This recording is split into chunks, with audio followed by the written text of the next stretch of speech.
So welcome back. Start करते हैं next lecture. पिछले लेक्चर पर हम लोगों ने नया चैप्टर स्टार्ट किया। एक्चुअल में इस चैप्टर में हम लोग चार्ज के मूविंग कैरेक्टरिस्टिक को लेकर के चल रहे हैं। इसके पहले जो भी हम चार्ज पढ़ते थे वो इलेक्ट्रोस्टैटिक था, है ना, इस तरीके से पढ़ते थे। और फिर यहाँ पर ये जो चार्ज मूव कर रहा है उसके थ्रू क्या इफ़ेक्ट प्रोड्यूस हो रहे हैं। तो सबसे पहला एक ही हमें इफेक्ट में पढ़ना है, वो है मैग्नेटिक इफेक्ट, यानी मैग्नेटिक फील्ड प्रोड्यूस कर रहा है। और फिर मैंने आपको बताया था कि बायो-सेवर्ट लॉ क्या था कि किसी करंट कैरिंग कंडक्टर है एक छोटा डीएल का, उसके थ्रू जो मैग्नेटिक फील्ड प्रोड्यूस होता है वो होता है mu naught I upon 4 DL R upon DL sine theta upon R square. और फिर हमने वेक्टर का फॉर्म में बताया भी था। और उसके बाद उसी बायो-सेवर्ट लॉ को यूज़ करके हमने एक लंबे वायर के थ्रू जो मैग्नेटिक फील्ड प्रोड्यूस हो सकता है वो मैंने वहाँ पर फाइंड किया था। नेक्स्ट टॉपिक है कि magnetic field at the centre of circular current loop, यानी जो करंट लूप है, करंट वायर है, वो अब स्ट्रेट नहीं होकर के बल्कि एक करंट लूप बन रहा। माने हमने वायर को क्या किया, इस तरीके से बेंड कर दिया। अब जब बेंड कर दिया तो एक लूप बन गया सर्कुलर। अब उसके सेंटर पर उसकी वजह से जो मैग्नेटिक फील्ड होगा वो फाइंड करना। तो चलिए सबसे पहले क्या करते हैं, एक सर्कुलर लूप बना लेते हैं। तो यहाँ पर मान लीजिए ये एक वायर है, इस तरीके से सर्कुलर बन गया और यहाँ से करंट जा रही है। तो यहाँ से करंट आई इनपुट में है और फिर यहाँ करंट आई वापस आ रही है। यानी यहाँ देखा जाए तो करंट क्या हो रहा है, इस तरीके से फ्लो हो रही। ये करंट आई का डायरेक्शन है, ठीक है। और इसका सेंटर क्या है, ओ है।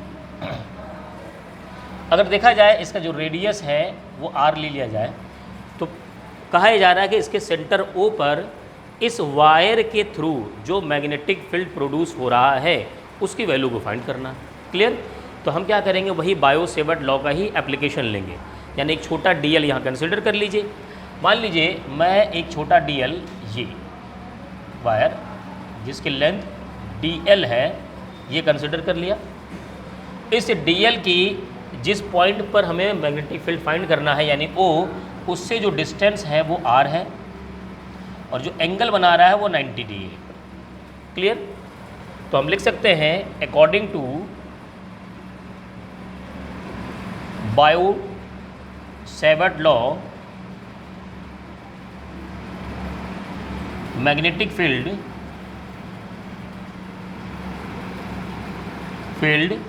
Due to small length DL is, यानी DB हम लिख सकते हैं वो है mu naught I upon 4 DL sine theta upon R square. Clear. पहले समझिएगा भाई, लिखो नहीं, पहले समझिए DL sine theta upon R square. अच्छा, अगर किसी को इसे वेक्टर के फॉर्म में लिखना चाहे तो क्या लिखेंगे, DL R, DL cross R, है ना, और नीचे R क्यूब हो जाता है। यही तो था, R से ऊपर नीचे मल्टीप्लाई कर देते तो उससे आ जाता था। अच्छा, मैं अभी आपको डायरेक्शन भी बताऊंगा कैसे फाइंड करेंगे। तो ये तो फॉर्मूला हो गया जो मैग्नेटिक फील्ड का यहाँ पर लग रहा है। अब हम देख रहे हैं कि जो DL और R के बीच का एंगल होता है वो थीटा होता है और वो है यहाँ पर 90 डिग्री। कैसे, समझ में आ रहा है ना भाई। ये तो जो DL है वो टेंजेंट ही तो होगा, टेंजेंट होगा। जो टेंजेंट होता है वो रेडियस से कितना एंगल बनाता है, 90 डिग्री।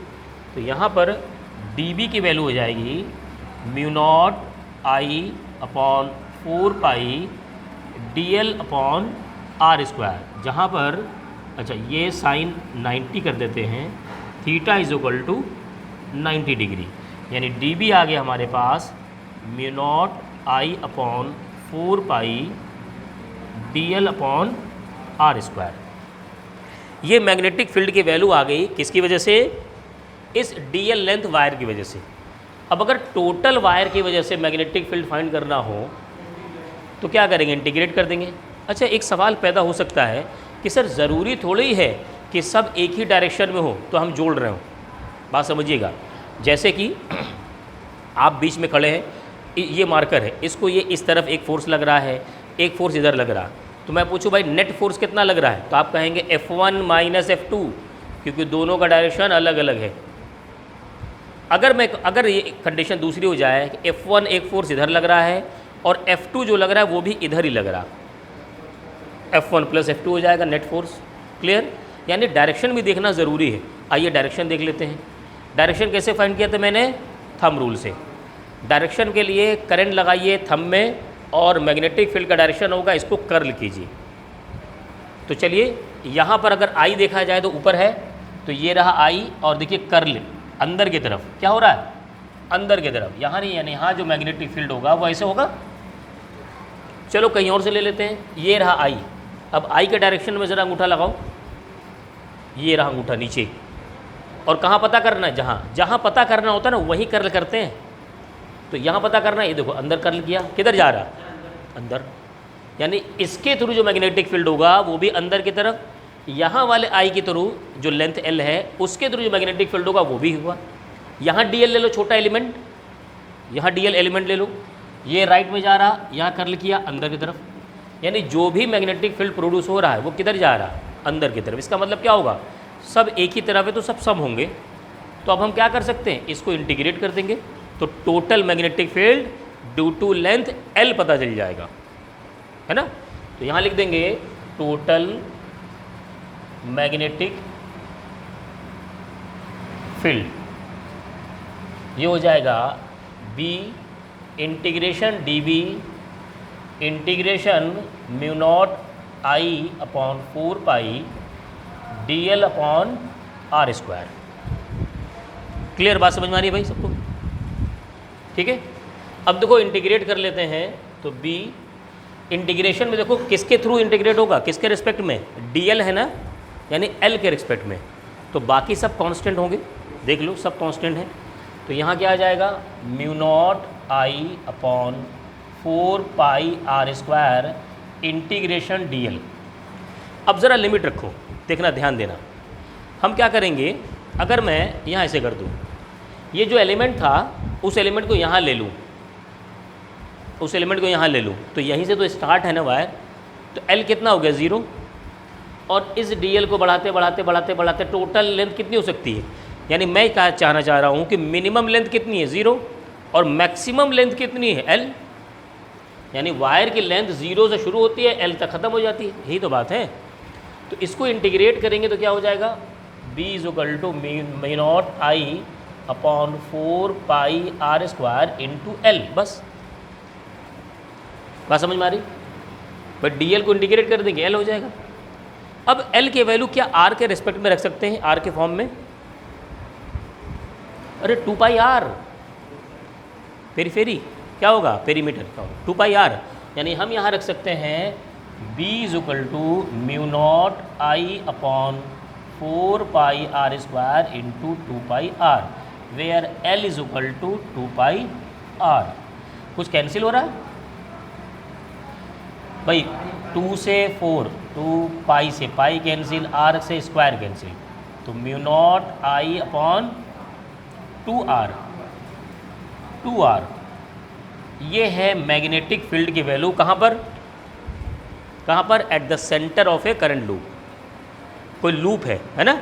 अच्छा, ये जो लूप है, कई बार जहाँ लूप यूज़ होता है वहाँ की बात कर रहा हूँ। जैसे कि ये फ़ैन जो चल रहा, इसमें देखा होगा कॉइल ऐसे घुमा रहता है, बहुत सारे कॉइल, तो वही तो लूप है। तो क्या एक ही वायर होता है, एक ही टर्न होता है? n नंबर ऑफ टर्न्स होते हैं। तो क्या होगा? इफ़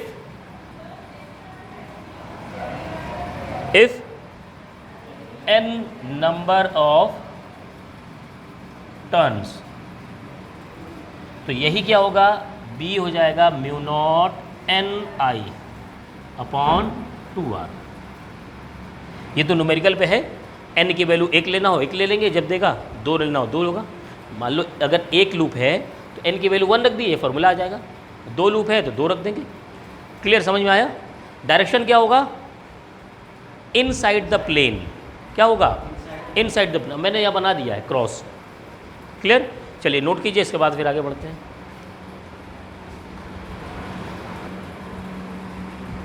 चलिए, तो अब हम लोगों ने अभी फाइंड किया था कि कोई लूप है और लूप के सेंटर पर कितना मैग्नेटिक फील्ड है, ये फाइंड किया था, है ना। जैसे कि कहाँ गया भाई, ये इसे सर्कुलर मान लेना, तो इसके सेंटर पर जो मैग्नेटिक फील्ड था वो पता किया था। अब मान लो क्या करना है कि ये लूप इस तरीके से रखा हुआ है और इससे इसके सेंटर से कुछ दूरी पर, इस डिस्टेंस पर कितना मैग्नेटिक फील्ड होगा वो पता करना है। तो मैंने क्या कर दिया, ये रहा लूप, ठीक है, ये लूप ऐसे है, सामने दिख रहा होगा। अब इसके सेंटर से थोड़ी डिस्टेंस पे आइए आइए आइए, पॉइंट P मिल गया। इस पॉइंट P पर कितना मैग्नेटिक फील्ड होगा वो पता करना। क्लियर।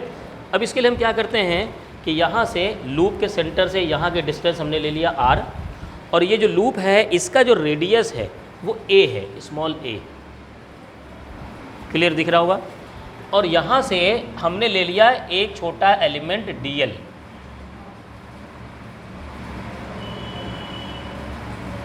दिख रहा, यहाँ यहाँ ये रहा dl से ये डिस्टेंस यहाँ पर। तो ये यहाँ से जो डिस्टेंस होगी वो ऐसे होगी, और ये डिस्टेंस हमने ले लिया s। क्लियर, बात समझ में आ रही है भाई सबको। ये एंगल बन रहा है फाई। अच्छा एक बात बताओ, अब इस dl की वजह से इस पॉइंट P पर एक मैग्नेटिक फील्ड होगा। वो मैग्नेटिक फील्ड की वैल्यू क्या होगी, dB is equal to mu naught I upon 4 pi TL sine theta upon क्या होगा, क्या होगा बताइए जल्दी से, R स्क्वायर होगा ना, R स्क्वायर तो नहीं होगा, A स्क्वायर भी नहीं होगा। R क्या था वहाँ पर, R क्या था, distance between DL and point P S होगा। तो हाँ, तो यहाँ क्या होगा, S होगा, S स्क्वायर। डिस्टेंस बिटवीन जो एलिमेंटल लेंथ DL था और पॉइंट P के बीच में। अच्छा एंगल क्या था, थीटा। थीटा किसके बीच में एंगल, DL और R, DL और R के बीच का एंगल। अब देखो ये रहा DL है ना, और डिस्टेंस कितना है, वहाँ R था, यहाँ क्या है, S है। तो DL और S के बीच का एंगल बताइए कितना है, ये होगा, मैं कहूँ 90 है, तो लग रहा है 90 है, 90 हाँ है 90। वो देखो कैसे, समझो, नहीं मान मत लो, समझो, ये लो, ये रहा। अच्छा DL के लिए मैं ये बना दे रहा हूँ, ये जो ब्लू कलर का मार्कर है ये DL है, बट टेंजेंट ही तो है। ये रहा S, बताओ DL और S के बीच का एंगल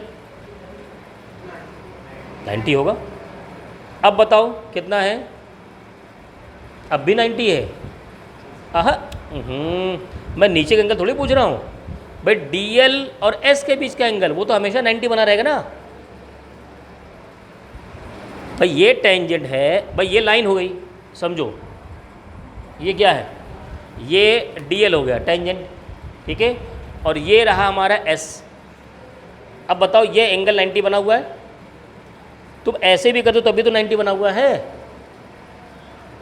ये एंगल अब बताओ क्या ये बदल गया, क्या ये बदल गया, क्या ये बदल गया, ये तो हमेशा 90 बना हुआ है ना। DL ये रहा और ये रहा S, ये एंगल तो हमेशा 90 बना हुआ है। इसीलिए क्या है, ये एंगल इस 2D डायग्राम में आपको 90 नहीं दिखेगा, लेकिन एक्चुअल में है क्या, 90 है। इसलिए हम लोग क्या लिख देंगे, dB is equal to mu naught I upon 4 pi DL sine 90 upon S square, where theta is equal to 90 because DL is perpendicular to S, DL is perpendicular to S। ठीक है भाई, क्लियर है, समझ में आ गई बात एकदम।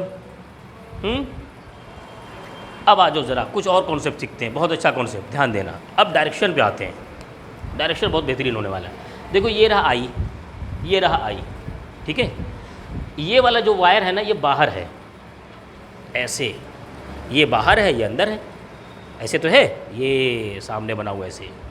ये जो करंट इधर बाहर आ रहा है इसके थ्रू जो मैग्नेटिक फील्ड होगा, ये लगाया हमने थंब और ये मारा अंदर, तो मैग्नेटिक फील्ड कहाँ आ रहा है, इधर की तरफ। किधर आ रहा है भाई, इधर की तरफ। क्या ये dB होगा, किसकी वजह से, इसकी वजह से, सही है। ज़रा इसकी वजह से बताओ, ये वायर, ये वायर, ये वायर, और यहाँ ऊपर करंट ऊपर जा रहा, ये थंब लगाया और अंदर की तरफ, फिर बाहर की तरफ आ रहा, यानी इस करंट यहाँ अगर ये DL यहाँ लो तो भी बाहर की तरफ, और ये DL यहाँ ले लो कहीं भी इस लेन पर तो भी बाहर की तरफ। चलो ज़रा ऊपर वाले को ले लो, करंट ऊपर कैसे जा रहा, ये रहा ना, करंट ऐसे जा रहा, समझो। तो यहाँ करंट ऐसे जा रहा होगा, ऐसे, अरे दिख रहा है, ऐसे जा रहा होगा। ये करंट ऐसे है तो करंट ऐसे जा रहा होगा, तो लगाओ थंब हमारा अंदर, तो क्या हुआ, अंदर की तरफ होगा। लेकिन एक बात बताओ, जो मैग्नेटिक फील्ड होता है, मैग्नेटिक फील्ड होता है वो DL से कितना एंगल बनाता है और S से कितना एंगल बनाता है, S से तो 90 बनाता है ना। तो यहाँ से इसकी वजह से जो मैग्नेटिक फील्ड होगा S से कितना बनाएगा, 90, यानी ये कितना होगा, 90। नहीं समझ में आ रहा सर, ये क्या हो गया,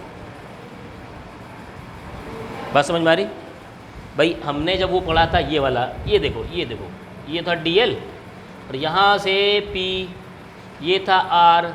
अब यहाँ पर या तो मैग्नेटिक फील्ड ऐसे बनता था या तो ऐसे बनेगा, दो में से एक बनेगा, ठीक है, ठीक है।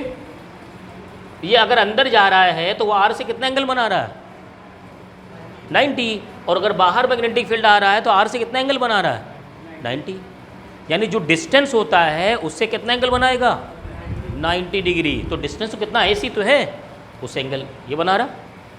क्लियर बात समझ में आ गई होगी सबको? उसी तरीके से अगर एलिमेंट तुम यहाँ भी ले लोगे ना, तो ये जो एंगल बनेगा ऐसे बना देते, रुको, ये ऐसे कर दिया और यहाँ से हमने जोड़ दिया, ये भी एंगल डिस्टेंस S है, तो यहाँ से एंगल बनेगा DB का 90, ठीक है। अब देखो ज़रा ध्यान देना, अब ज़रा ध्यान दो, समझ वाली बात। ये जो पूरा एंगल है वो 90 है ना। अच्छा बताओ ये एंगल कितना है, ये भी 90 है, तो ये अगर फाई है तो ये कितना होगा, 90 माइनस फाई, याद है भाई? टोटल 90 है तो ये फाई है, तो ये 90 माइनस फाई, ये कितना होगा फिर, फाई होगा। नहीं समझ में आ रहा भाई, ध्यान नहीं लगा रहा हो, ध्यान दो, फिर से सोचो। देखो ये लाइन और ये लाइन, डॉटेड लाइन, इन दोनों के बीच का एंगल 90, ये अगर फाई तो ये 90 माइनस फाई, ठीक, ये तो पहुंच गए। अच्छा बताओ ये डॉटेड लाइन और ये वाली लाइन, इसके बीच का एंगल कितना, 90, अगर ये 90 माइनस फाई तो ये फाई होगा। तो कुल मिलाकर के सीधे सीधे यहाँ ऐसे लिखो, ज़्यादा परेशान होने वाला नहीं। ये लिख दिया हमने, ये एंगल फाई हो गया, ठीक है, और ये एंगल हो गया फाई, बस सिंपल सी बात, ऐसे कर लो।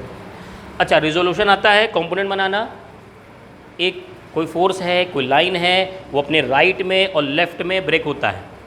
जिस राइट और लेफ़्ट में ब्रेक होगा इन दोनों के बीच का एंगल 90 होना चाहिए, और जिधर कॉस, जिधर थीटा उधर कॉस, क्या होता है, हाँ। तो ये DB अपने राइट में इधर और इधर ब्रेक हुआ, तो इधर ब्रेक हुआ, इधर ब्रेक हुआ, जिधर थीटा उधर कॉस, थीटा किधर है, इधर है लेफ्ट में ना, तो यहाँ लगाओ DB कॉस फाई, और यहाँ होगा DB, ऐसे लिख दो, DB साइन फाई। ये ख़त्म, इसको ब्रेक कर दिया हमने।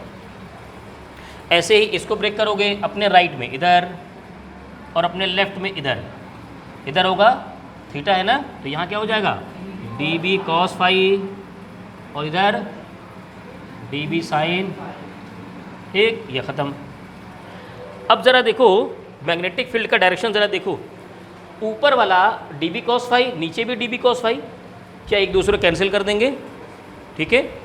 लेकिन इधर वाले क्या होंगे, सब एक साइड जा रहे हैं, जैसे रिंग में जा रहे थे, सब एक साइड, मैंने शेर के सारे बच्चे पिछले वाले केस में तो सब वो हिरन को एक ही पकड़ घिस के ले जा रहे थे, लेकिन इसमें क्या हुआ कि 2-4 ऐसे थे कि वो इधर उधर भाग रहे थे, लेकिन ज़्यादातर एक साइड जा रहे थे। इधर वाली वायर और इधर वाली वायर वो सब इधर ले जा रही, लेकिन ऊपर वाली वायर और नीचे वाले DL ये क्या कर रहे थे, इनका एक कंपोनेंट ऊपर लेके जा रहा था और इनका एक कंपोनेंट नीचे लेके जा रहा था, तो वो एक दूसरे को कैंसिल कर देंगे, हमें उसके बारे में सोचने की ज़रूरत नहीं। हमें क्या करना चाहिए, सिर्फ इस वाले को क्या करना चाहिए, इंटीग्रेट कर लेना चाहिए, आ जाएगा। तो अब क्या करेंगे, जैसे पिछली बार किया था, इंटीग्रेट करके फाइंड कर लिया था, वैसे ही क्या करो, इंटीग्रेट कर लो। क्या करेंगे, टोटल मैग्नेटिक फील्ड कैसे फाइंड किया था भाई, B integration D B sine phi. पिछले बार सिर्फ डी बी था, इस बार क्या आएगा, डी बी साइन फाई। इधर तो डी बी साइन फाई लग रहा है ना।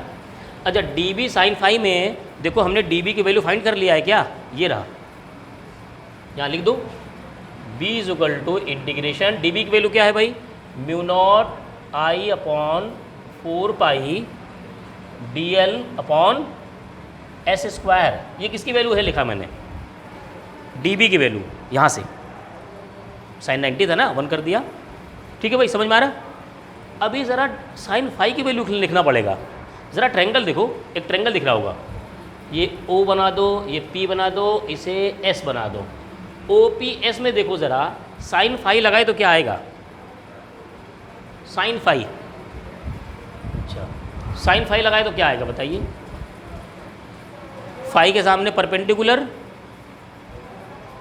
हाँ, A अपॉन एस, यही तो होगा, सिंपल। यहाँ आ जाएगा A अपॉन एस, जहाँ पर sine phi is equal to A by S, simple. Triangle में देख लेंगे, दिख जाएगा बहुत आसानी से ना। ठीक है, चलिए सॉल्व करते हैं इसको।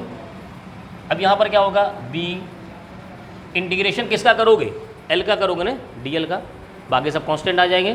तो यहाँ क्या आ जाएगा, म्यू नॉट आई, और A है ना, तो ये हो जाएगा mu naught I A upon 4 pi S cube into L, सही है।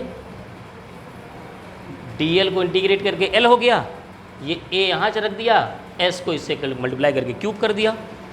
चलो सर आगे बढ़ो, क्या L की जगह हम इसका पेरीमीटर लिख सकते हैं, वहाँ लिखा, क्या लिखा था पिछले बार, 2 पाई R, लेकिन यहाँ 2 पाई R नहीं होगा, क्या होगा बताओ। उसका रेडियस कितना है, बहुत मारेंगे, एस बता रहा, ए है भाई। तो यहाँ क्या लिखोगे, mu naught I A upon 4 pi S cube into 2 pi A, where L is equal to 2 pi A. Radius देखो तो, खाली आर आर रटे रहोगे क्या, जो रेडियस है उस रेडियस को रखो। यहाँ रेडियस हमने क्या लिया है, ए, ठीक है। ये वीडियो बंद हो गया वो वाला। तो हम लोग पहुँच गए थे यहाँ पर, है ना। हमने क्या किया, एल की जगह 2 पाई ए रख दिया। अब क्या करो ज़रा,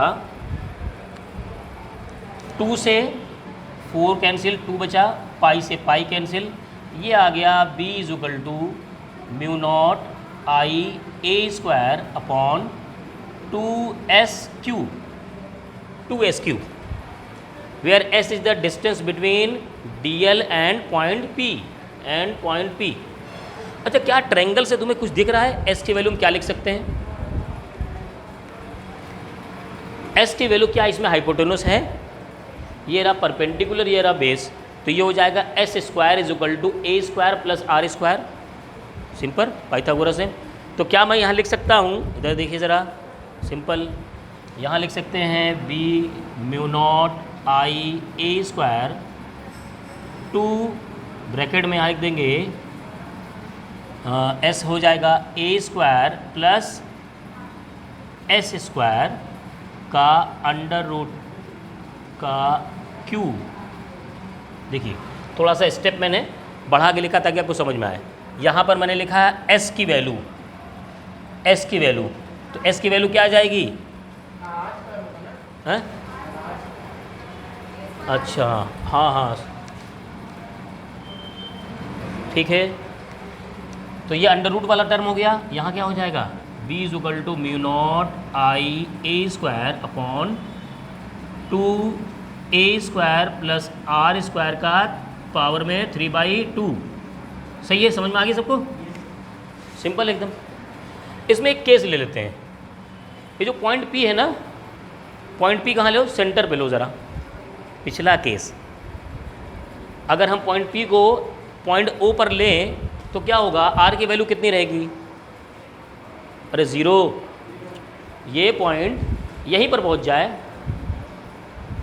तो क्या होगा भाई, तुम्हारे फेस से तुम्हारी नाक की डिस्टेंस कितनी है, 0, क्योंकि नाक फेस पे है। समझ में आ गया? इसका मतलब क्या हुआ, if R is equal to 0, समझ रहे हो, आर 0 का मतलब कि हमें सर्कुलर लूप के सेंटर पे ही पता करना था।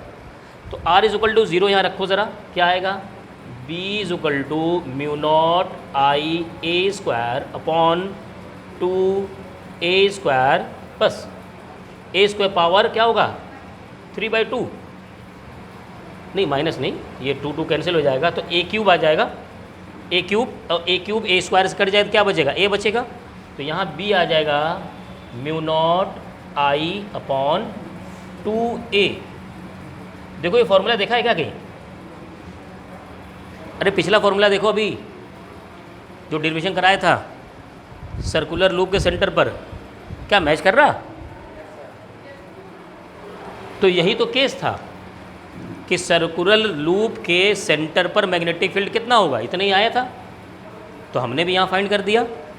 हालांकि ये क्या है, एक्सियल पे है, एक्सियल पर, लेकिन सर्कुलर लूप वाली कंडीशन मैंने रखा तो देखा हमारा फॉर्मूला वही आ गया, इसका मतलब हमारा फॉर्मूला सही आया।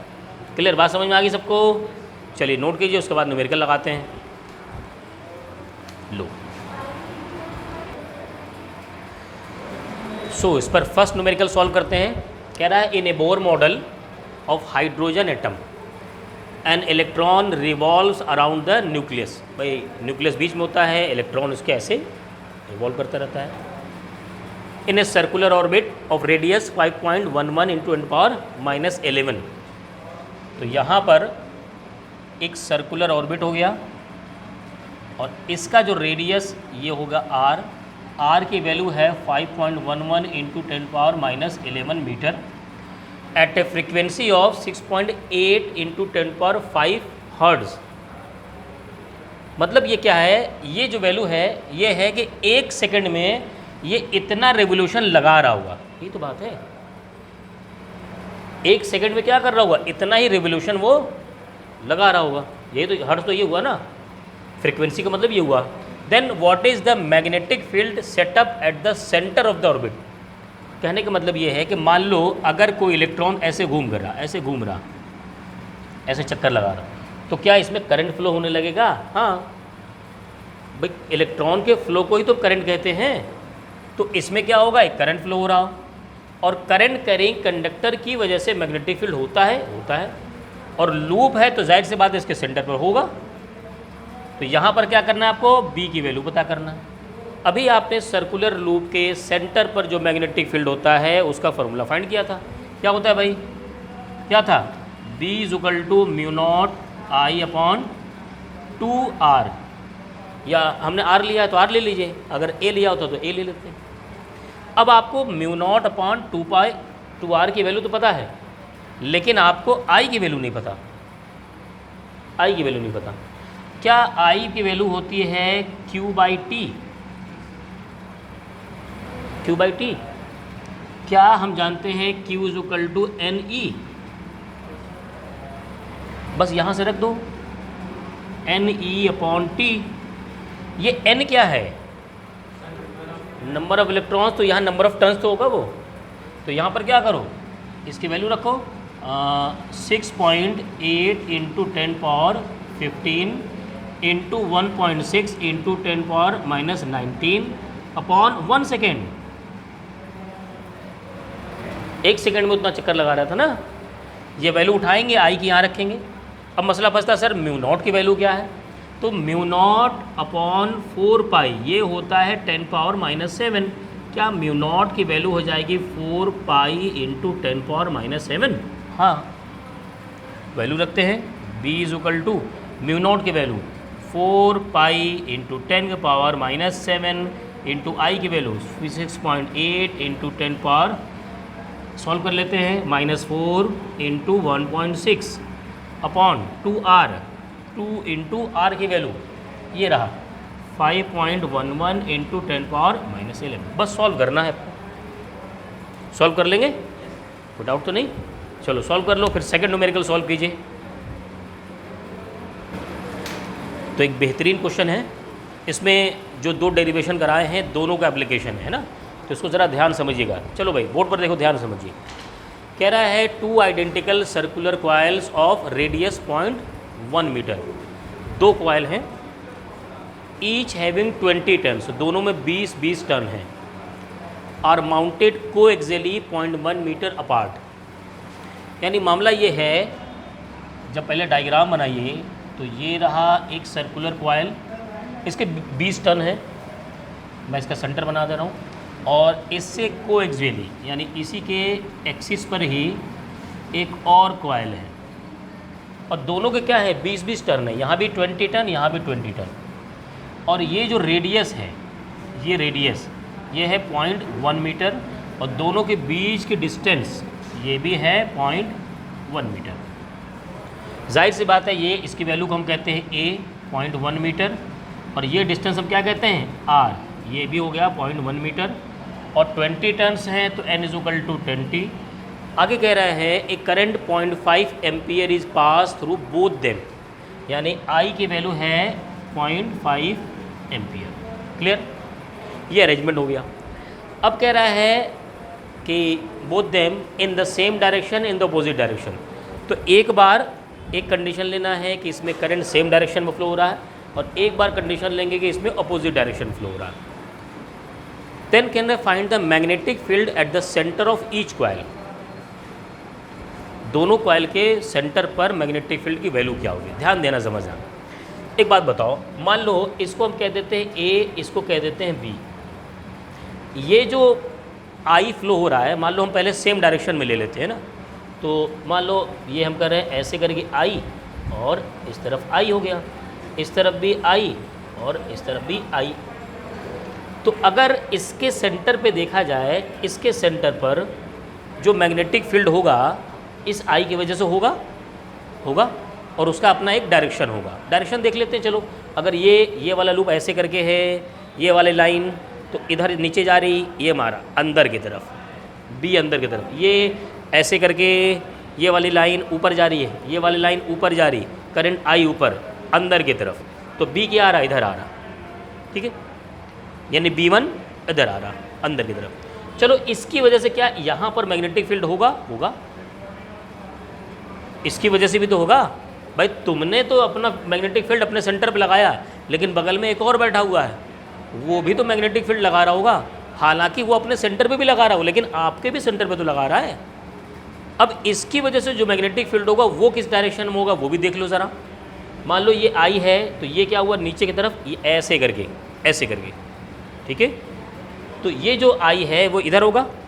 अब हमें पता कहाँ करना है, हमें पता वहाँ करना, उधर पीछे की तरफ। तो ऐसे पता करोगे, ये करके घूमना पड़ेगा भाई। खैर ऐसे करके, हाँ ऐसे देखो, ये अंदर की तरफ होगा। देखो कैसे, ये सर्कुलर लूप बना, ये वाला ऐसे सर्कुलर लूप, ये ऐसे गया I अंदर की तरफ, तो यानी यहाँ होगा। इसकी वजह से जो मैग्नेटिक फील्ड है वो भी इधर ही है, और इनकी अपनी वजह से जो मैग्नेटिक फील्ड है वो भी इधर ही है। क्लियर है, समझ में आ गया, बात समझ में आ गई। अच्छा, अपनी वजह से जो मैग्नेटिक फील्ड होगा सेंटर पर वो होगा B1, और वो होगा μ0I/2 पाई। सही है, क्लियर। वैल्यू कैसे रखेंगे, 2a, सॉरी हाँ 2a।